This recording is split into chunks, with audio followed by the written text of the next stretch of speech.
Do you know the actor Ryan Gosling? A few years ago, I can't believe it was a few years ago, but it was a couple of years ago, a fan site for Ryan Gosling popped up online and became an instant hit. It changed the world online. The site had kind of a profane name that I will not repeat here, but needless to say, it specialized in photos of Ryan Gosling looking very handsome, and those photos were paired with sweet and funny taglines superimposed over the photo as if they were word bubbles, things he was saying. So, like this one where Mr. Gosling says, "Hey girl, I was just thinking about how awesome you are." Or this one, "Hey girl, I heard you like saving the environment and gas money, so I got a hybrid." This one, "Hey girl, I heard you like beards, so I grew one last night." If you have not seen the original Ryan Gosling version that started it all, you have probably seen some of the spin-offs. For example, there is the feminist version of the Ryan Gosling "Hey girl" meme.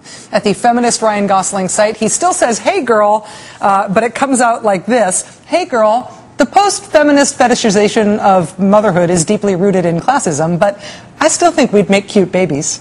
Or, "Hey girl, gender is a social construct, but everyone likes to cuddle." Or, "Hey girl, you built a room of your own and a room in my heart."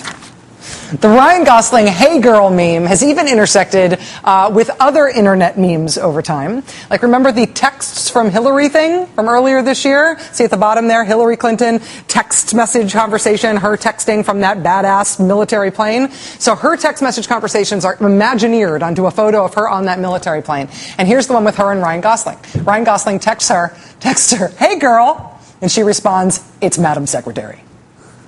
There's also a Ryan Gosling "Hey girl" meme for librarians. There's one for museums. There's one where he specifically talks only about how much he loves National Public Radio. But the "Hey girl" thing has spread even beyond Ryan Gosling.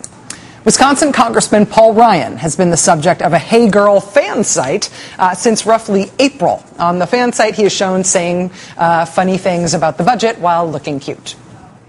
But now that Paul Ryan is not just a congressman from Wisconsin, now that he is the presumptive Republican nominee for vice president, now Paul Ryan's "Hey girl" meme has gone a whole new direction. As in, "Hey girl, you're pretty fine, but fertilized eggs should have more rights than you. XO Paul Ryan." Or, "Hey girl, got birth control? Not for long. XO Paul Ryan." Or, "Hey girl, I'm the last choice you'll ever be allowed to make. XO Paul Ryan." Or this one, "Hey girl, I'm from the 1970s, but my ideas about your body are from the 1950s. XOXO Paul Ryan." "Hey girl, you'll love my choices for your body. XOXO Paul Ryan."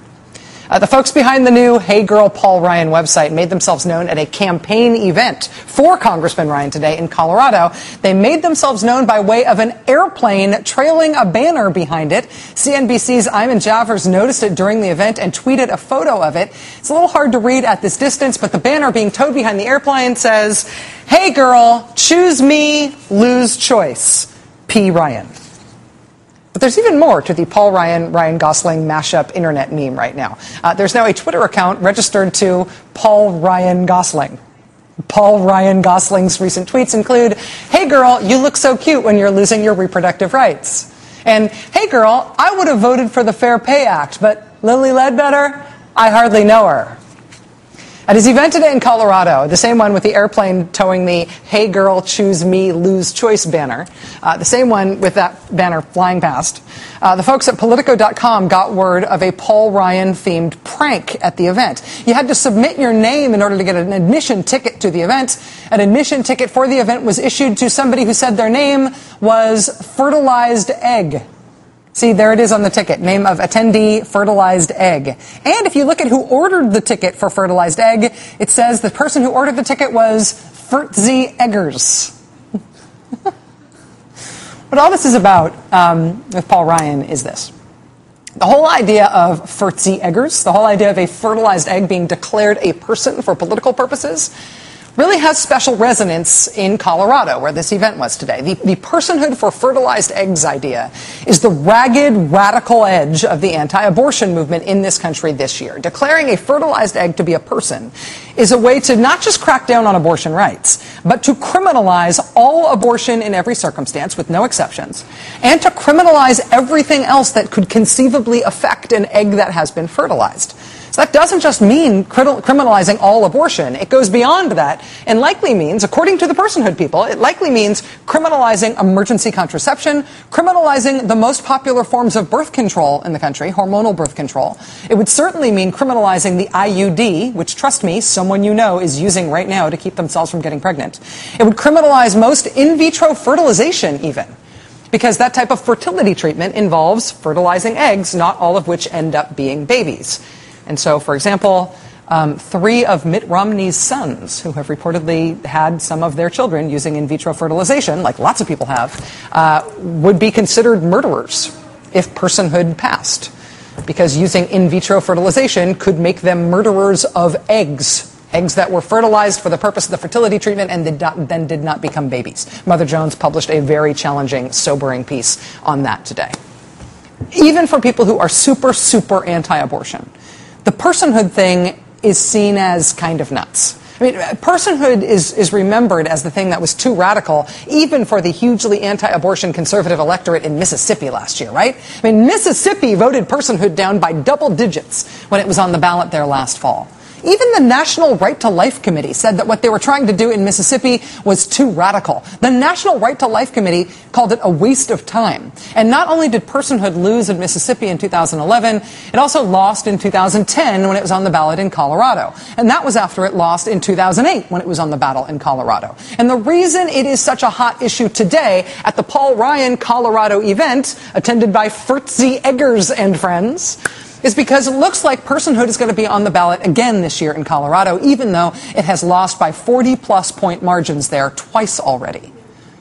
And personhood for fertilized eggs, banning contraception, banning all abortion, banning in vitro fertilization, it may be too radical for Mississippi, it may be too radical for Colorado, but the Republican vice presidential nominee this year is the guy who sponsored personhood for the whole country.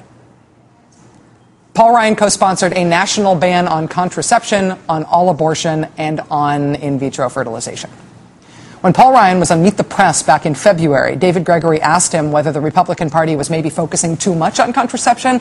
Maybe that might hurt them in November. Paul Ryan's answer to whether he was concerned about that was no. These last couple of years have seen a really big rollback of American women's reproductive rights.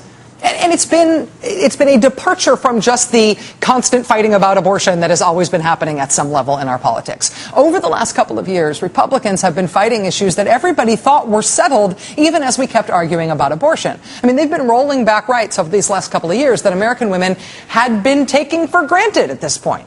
It's not just regulating abortion, it is banning abortion at certain time periods and not allowing exceptions for rape victims and incest victims, something that 9 states have done over the last 2 years, going after rape victims and incest victims.